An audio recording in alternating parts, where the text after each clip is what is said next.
Hi everyone, today I am going to talk about bats and rabies in Washington state.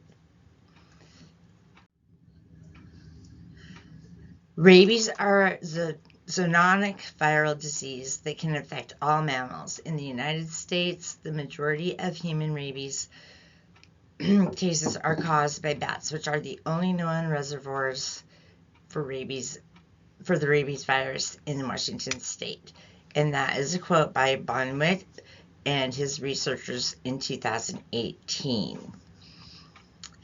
Zoonotic disease, also known as zoonosis disease, is one that can be transmitted to humans by non-human vertebrate animals, such as mammals, reptiles, birds, amphibians, and fish.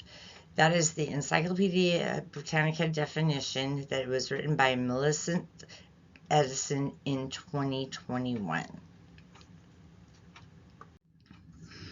The big brown bat is the most common bat in Washington state and the main carrier of rabies in Washington state.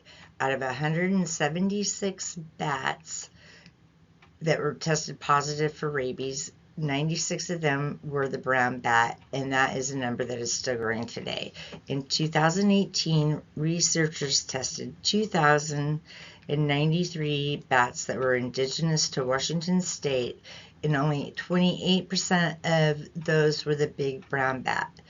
Out of all the 2,093 bats, 172 tested positive for rabies. Of the 172, 56% of them were the big brown bat.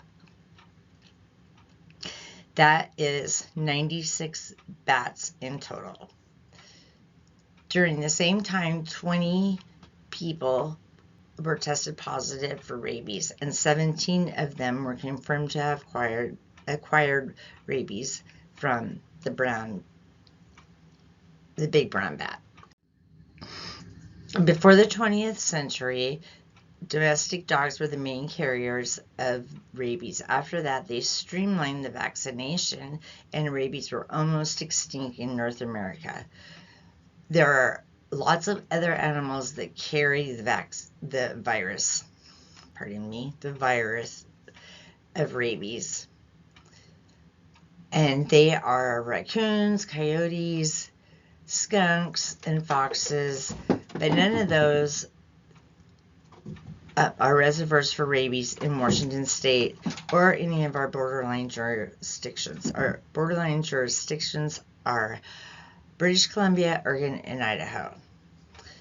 On the next slide, I'm going to show you a table from the Washington State Department of Health, and it has their tests for rabies since 1988 till 2020.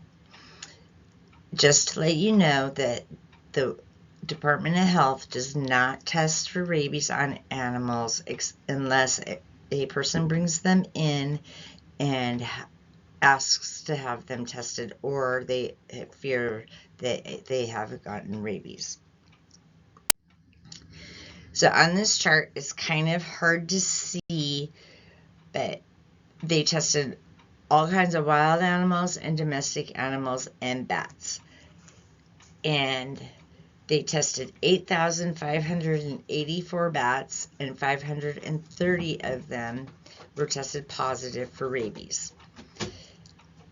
The total of all of the rest of wild and domestic animals that they tested was 7,443.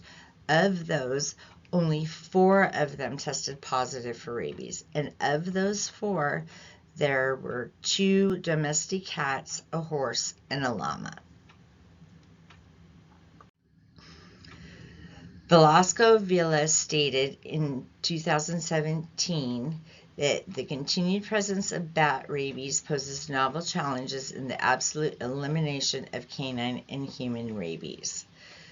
Today, the researchers are doing more in-depth studies in Washington and in Oregon to eliminate and find the presence of all of these. They survey them and observe them, watching and learning their habits and trends. They test them dead or alive and do it in various yet regular and frequent ways according to the certain bat species habit. After the tests, they compare them with tests from all over the United States. My rebuttal and qualifier is that there is so much wildlife and forest in Washington state that it would be near impossible to test accurately on the animals out there to get any scientific information. Those animals are dangerous and they do attack, so it would be very harmful for a human to bring them in. And they would probably give rabies to the bats. Although that is good in theory and could very well be true, the table earlier that I showed you shows that it is highly unlikely that any of that is possible. And the more science evolves and research is done, the more we find ways to study and resolve these issues. Skunks and raccoons are wild, therefore harder to test and prove any inaccurate amount of rabies. Texas is giving skunks, striped skunks and wild skunks, oral vaccinations to slow down their rabies epidemic. Not epidemic, but their rabies. And Washington state could very, very well follow suit and find a way, with the way science is growing and all the research and experiments that they do, they could find a way to vaccinate the bats.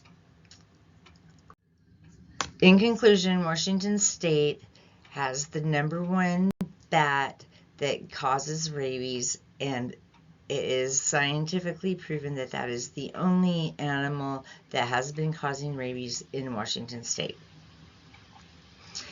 You can always go to your local health department and check for updates on their statistics and safety measures and precautions. And if you feel yourself, you or an animal might have been infected with rabies, you can always call them as well, and they will tell you the proper procedures of what to do. Thank you. Have a good day.